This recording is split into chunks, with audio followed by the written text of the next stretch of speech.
Thums up दे दीजिएगा in case आप लोगों को समझ आ रहा है। ठीक है, ज्यादा बोलने की जरूरत नहीं है। अगर कोई डाउट है put it in the chat box, तो just understand.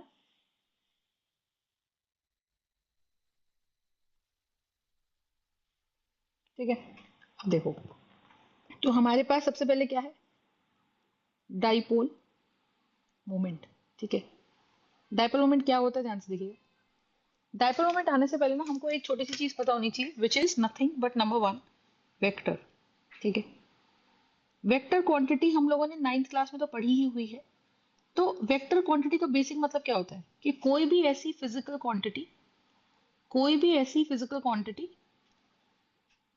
which can which can have both magnitude as well as direction। ठीक है, ये चीज अपने को पता है कि कोई भी ऐसी चीज जिसके अंदर मैग्नीट्यूड भी है और डायरेक्शन भी है उसे वेक्टर क्वांटिटी कहते हैं। इसका मतलब जैसे फॉर एग्जांपल अगर मैं बोल रही हूँ कि भाई हम मेरे पास, ध्यान से देखो, जैसे फॉर एग्जांपल मैं बोल रही हूँ कि यार टाइम हो रहा है, तो मैंने कहा टाइम हो रहा है 5 आवर्स हो गए, है ना। तो हमने कहा कि 5 घंटे कंप्लीट हो गए किसी चीज के। अब 5 घंटे अगर किसी से कंप्लीट हो गए तो यहाँ पे 5 क्या है, 5 हो गया मैग्नीट्यूड, 5 हो गया मैग्नीट्यूड। आवर हो गई उसकी यूनिट, बोलो हाँ, है ना। आवर हो गई उसकी यूनिट, मैम सही। आपकी स्क्रीन तो विजिबल ही नहीं हो रही। अब देखो, तो यहाँ पे क्या हुआ मुझे बताओ, जो 5 है वो क्या है, वो तो मैग्नीट्यूड है ना। 5 क्या है, मैग्नीट्यूड है। और आर क्या है, यूनिट है। ठीक है, तो हम ये बोल रहे हैं कि कोई भी फिजिकल क्वांटिटी, फिजिकल क्वांटिटी का मतलब भाई कोई भी चीज जिसको हम मेजर करने की कोशिश करते हैं। ठीक है, कोई भी चीज जिसको हम मेजर करने की कोशिश करते हैं वो हमारा एक फिजिकल क्वांटिटी है। मान लो मैं यहाँ टाइम को मेजर कर रही हूँ, मान लो मैं यहाँ डिस्टेंस को मेजर कर रही हूँ, है ना। मान लो मैं यहाँ किसी भी चीज को, मैं वेट को मेजर कर रही हूँ या मास को मेजर कर रही हूँ। मान लो मैं यहाँ वेट को मेजर कर रही हूँ, सही बात है। तो मैं यहाँ किसी भी चीज को मेजर कर रही हूँ, तो हर चीज को मेजर करने में होता क्या है कि मैम उसके अंदर दो बातें होती हैं, एक तो मैग्नीट्यूड, एक उसका यूनिट, प्लस साथ में अगर डायरेक्शन की भी जरूरत पड़ जाए to completely express, to completely express the physical quantity, तो हम बोलेंगे कि भाई ये वेक्टर क्वांटिटी होती है। ठीक है, जैसे यहाँ पे 5 घंटे बोले तो टाइम जो हुआ वो सिर्फ उसको क्या चाहिए, टाइम को रिप्रेजेंट करने के लिए हमको चाहिए सिर्फ मैग्नीट्यूड प्लस यूनिट। सही है, टाइम को मेजर करने के लिए हमें क्या चाहिए, सिर्फ मैग्नीट्यूड और यूनिट, सही बात है। तो टाइम हो गई मेरी स्केलर क्वांटिटी, है ना। टाइम हो गई मेरी स्केलर क्वांटिटी। बात समझ में आ रही है कि नहीं आ रही, बताइए। सही बात है, ठीक है। अब देखो, अब यहाँ पे अगर हम बात करें किसकी, तो this is time, right. Now second हमारे पास क्या आता है, मान लो मैंने बोला फोर्स। अब मैंने बोला कि यार एक डब्बा है, ध्यान से समझिएगा मैं क्या बोल रही हूँ।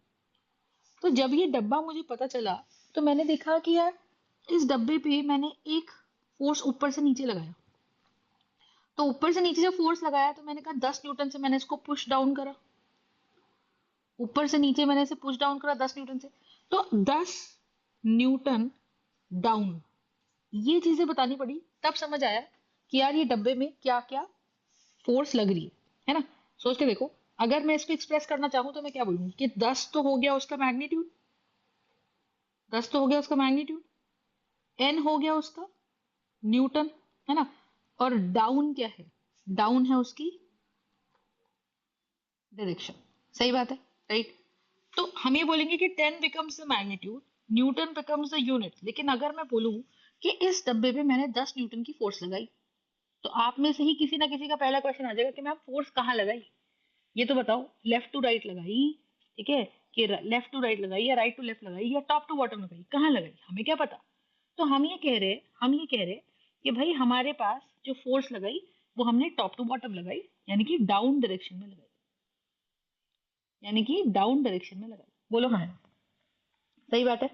So the idea here is what कि भाई 10 न्यूटन की फोर्स है और 10 न्यूटन की जो फोर्स है वो डाउन डायरेक्शन में हमने लगा दी, सही बात है। कंसेप्ट क्लियर है, राइट। तो ये कॉन्सेप्ट अपने को पता होना चाहिए। तो हम बोलेंगे कि भाई फोर्स क्या है, फोर्स एक वेक्टर क्वांटिटी है, फोर्स एक वेक्टर क्वांटिटी है, ये चीज अपने को बहुत अच्छे से पता होनी चाहिए। तो किसी भी वेक्टर को रिप्रेजेंट करते समय vector is represented by an arrow. ये मेरी बात सबको समझ में आ रही है? वेक्टर को हम किससे रिप्रेजेंट करते हैं? बाय एन एरो, ठीक है। Vector is represented by an arrow, ठीक है। अब सीन क्या है, ध्यान से देखो। वेक्टर को एरो से रिप्रेजेंट करते हैं। मान लो मैंने ऐसे बोला कि मैम ये एरो बना दिया, तो ये तो हो गया क्या, ये तो हो गया टेल, और ये हो गया हेड, ठीक है। ये तो हो गया टेल और ये हो गया हेड, सही बात है। So this is the tail of the vector and this is also called as the head of the vector. Got the point?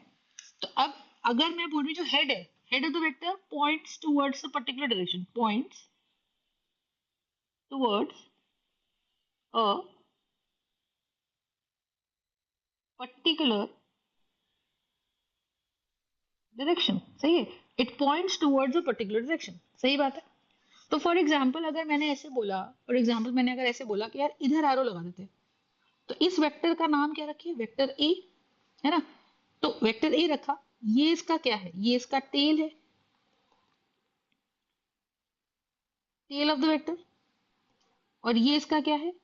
Head of the vector, सही बात है। एक इसका टेल ऑफ द वेक्टर है, एक इसका हेड ऑफ द वेक्टर है। समझ में आ गई बात? ठीक है जी। तो ये चीज अपने को बहुत अच्छे से समझ में आनी चाहिए। अब आप एक चीज देखो, किसी भी वेक्टर को रिप्रेजेंट करने के लिए क्या क्या चाहिए? एक तो मैग्नीट्यूड, फोर्स सबसे बेस्ट एग्जांपल है, ठीक है। तो अब आप एक चीज समझो कि क्या बताया कि वेक्टर फिजिकल वेक्टर क्वांटिटीज क्या क्या होती है। तो फाइनली हम इस बात पे कंक्लूड करें कि वेक्टर क्वांटिटी वो होती है जिसमें मैग्नीट्यूड होता है प्लस यूनिट होता है प्लस डायरेक्शन होती है। डायरेक्शन बताए बगैर वो चीज फुल्ली एक्सप्रेस नहीं हो पाती, दैट इज वन थिंग, ठीक है। That is one thing, that is the first part. Second part हम बात करें तो we will have the vector quantity, ठीक है। दूसरा हम क्या बोलते हैं कि जैसे स्केलर को ऐड कर देते हैं, जैसे स्केलर क्वांटिटी होती है। स्केलर क्वांटिटी मतलब मैंने बोला 5 किलो का मास और 8 किलो का मास, यूनिट बता दिया, 5 मैग्नीट्यूड बता दिया नंबर, ठीक है, और केजी यूनिट बता दी, 8 नंबर बता दिया और केजी यूनिट बता दी। तो अब अगर मैं ऐसा करूं कि 5 और 8 को जोड़ दूं तो सीधा सीधा 13 केजी लिख सकती हूँ ना। तो सीधा सीधा इसमें नंबर जोड़ दो तो बात खत्म। तो स्केलर क्वांटिटी जो होती है they follow same rules of addition, subtraction, multiplication and division, ठीक है। तो स्केलर क्वांटिटीज जो होती हैं they follow the same rules of addition, subtraction, multiplication and division, सही बात है। तो this is what scalar quantities follow, that is one part. लेकिन अगर हम यहाँ बात करें किसकी, अगर हम यहाँ बात करें वेक्टर क्वांटिटी की, तो हम लिखेंगे vector quantities can't be added और सब्ट्रैक्टेड डायरेक्टली, ठीक है। वेक्टर में पहली बात मल्टीप्लिकेशन डिवीजन तो होता ही नहीं है, ठीक है। तो हम एडिशन सब्ट्रैक्शन की अगर हम बात करें तो vector quantities can't be added और सब्ट्रैक्टेड डायरेक्टली, ठीक है। There are special rules, there are special rules to calculate the sum of two vectors.